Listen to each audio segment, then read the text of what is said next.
श्री गणेशाय नमः। ओम नमो भगवते वासुदेवाय।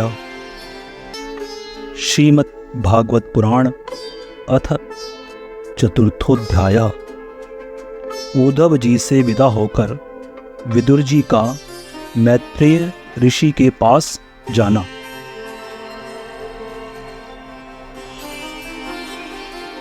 उद्धव जी ने कहा, फिर ब्राह्मणों की आज्ञा पाकर यादवों ने भोजन किया और वारुणी मदिरा पी। उससे उनका ज्ञान नष्ट हो गया और वे दुर्वचनों से एक दूसरे के हृदय को चोट पहुंचाने लगे। मदिरा के नशे से उनकी बुद्धि बिगड़ गई और जैसे आपस की रगड़ से बांसों में आग लग जाती है, उसी प्रकार सूर्यास्त होते होते उनमें मार काट होने लगी। भगवान अपनी माया की उस विचित्र गति को देखकर सरस्वती के जल से आचमन करके एक वृक्ष के नीचे बैठ गए। इससे पहले ही शरणागतों का दुख दूर करने वाले भगवान श्री कृष्ण ने अपने कुल का संहार करने की इच्छा होने पर मुझसे कह दिया था कि तुम बद्रिकाश्रम चले जाओ। विदुर जी, इससे यद्यपि मैं उनका आशय समझ गया था, तो भी स्वामी के चरणों का वियोग न सह सकने के कारण मैं उनके पीछे पीछे प्रभास क्षेत्र में पहुंच गया।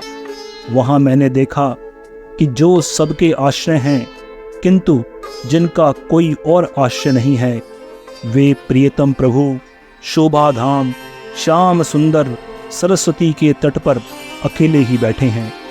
दिव्य विशुद्ध सत्वमय अत्यंत सुंदर श्याम शरीर है। शांति से भरी रत्नारी आँखें हैं। उनकी 4 भुजाएं और रेशमी पीतांबर देखकर मैंने उनको दूर से ही पहचान लिया। वे एक पीपल के वृक्ष के सहारा लेकर बाईं जंघा पर दायां चरण कमल रखे बैठे थे। भोजन पान का त्याग कर देने पर भी वे आनंद से प्रफुल्लित हो रहे थे।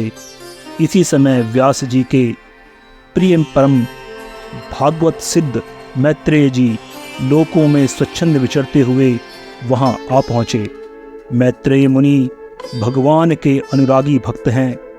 आनंद और भक्ति भाव से उनकी गर्दन झुक रही थी। उनके सामने ही श्री हरि ने प्रेम एवं मुस्कान युक्त चितवन से मुझे आनंदित करते हुए कहा,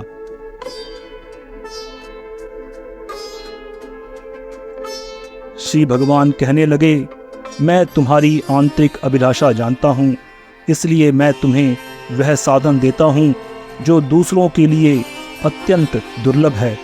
हे उद्धव, तुम पूर्व जन्म में वसु थे। विश्व की रचना करने वाले प्रजापतियों और वसुओं के यज्ञ में मुझे पाने की इच्छा से ही तुमने मेरी आराधना की थी। साधु स्वभाव उद्धव, संसार में तुम्हारा यह अंतिम जन्म है, क्योंकि इसमें तुमने मेरा अनुग्रह प्राप्त कर लिया है। अब मैं मर्त्यलोक को छोड़कर अपने धाम में जाना चाहता हूँ। इस समय यहाँ एकांत में तुमने अपनी अनन्य भक्ति के कारण ही मेरा दर्शन पाया है और यह बड़े सौभाग्य की बात है। पूर्व काल के आरंभ में मैंने अपने नाभि कमल पर बैठे हुए ब्रह्मा को अपनी महिमा के प्रकट करने वाले जिस श्रेष्ठ ज्ञान का उपदेश किया था और जिसे विवेकी लोग भागवत कहते हैं, वही मैं तुम्हें देता हूँ। विदुर जी, मुझ पर तो प्रतिक्षण उस परम पुरुष की कृपा बरसा करती थी। इस समय उनके इस प्रकार आदर पूर्वक कहने से स्नेहवश मुझे रोमांच हो आया। मेरी वाणी गदगद हो गई और नेत्रों से आंसुओं की धारा बहने लगी। उस समय मैंने हाथ जोड़कर उनसे कहा, स्वामिन, आपके चरण कमलों की सेवा करने वाले पुरुषों को इस संसार में अर्थ, धर्म, काम, मोक्ष, इन चारों में से कोई भी पदार्थ दुर्लभ नहीं है। तथापि मुझे उनमें से किसी की इच्छा नहीं है। मैं तो केवल आपके चरण कमलों की सेवा के लिए लालायित रहता हूँ।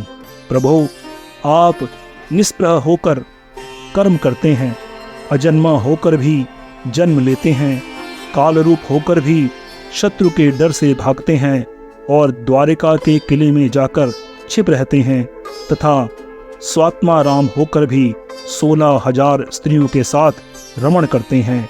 इन विचित्र चरित्रों को देखकर विद्वानों की बुद्धि भी चक्कर में पड़ जाती है। देव, आपका ज्ञान स्वरूप सर्वथा अबाध और अखंड है, फिर भी आप सलाह लेने के लिए मुझे बुलाकर जो भोले मनुष्यों की तरह बड़ी सावधानी से मेरी संपत्ति पूछा करते थे, प्रभु, आपकी वह लीला मेरे मन को मोहित सा कर देती है। स्वामिन, अपने स्वरूप का गूढ़ रहस्य प्रकट करने वाला जो श्रेष्ठ एवं समग्र ज्ञान आपने ब्रह्मा जी को बतलाया था, वह यदि मेरे समझने योग्य हो तो मुझे भी सुनाइए, जिससे मैं भी इस संसार दुख को सुगमता से प्राप्त कर जाऊं। जब मैंने इस प्रकार अपने हृदय का भाव निवेदित किया, तब परम पुरुष कमल नयन भगवान श्री कृष्ण ने मुझे अपने स्वरूप की परम स्थिति का उपदेश दिया। इस प्रकार पूज्यपाद गुरु श्री कृष्ण के आत्म तत्व की उपलब्धि का साधन सुनकर तथा उन प्रभु के चरणों की वंदना और परिक्रमा करके मैं यहाँ आया हूँ। इस समय उनके विरह से मेरा चित्त अत्यंत व्याकुल हो रहा है।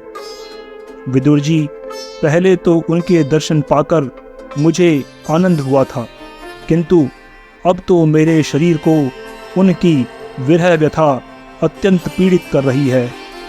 अब मैं उनके प्रेम क्षेत्र बद्रिकाश्रम को जा रहा हूँ।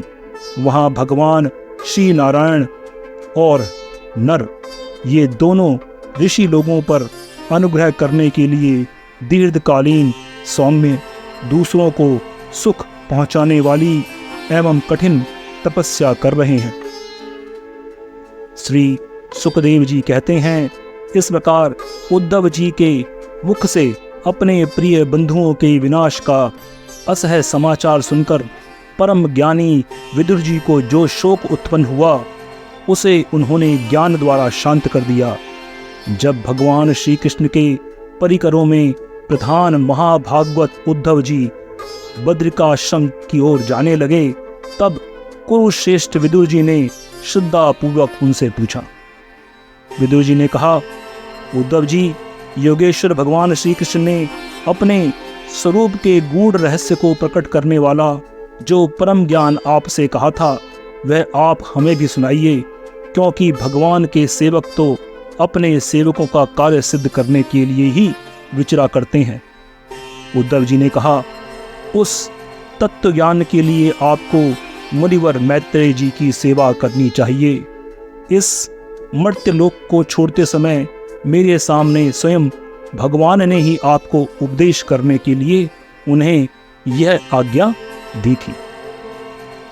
श्री सुखदेव जी कहते हैं, इस प्रकार विदुर जी के साथ विश्वमूर्ति भगवान श्री कृष्ण के गुणों की चर्चा होने से उस कथामृत के द्वारा उद्धव जी का वियोग जनित महान ताप शांत हो गया।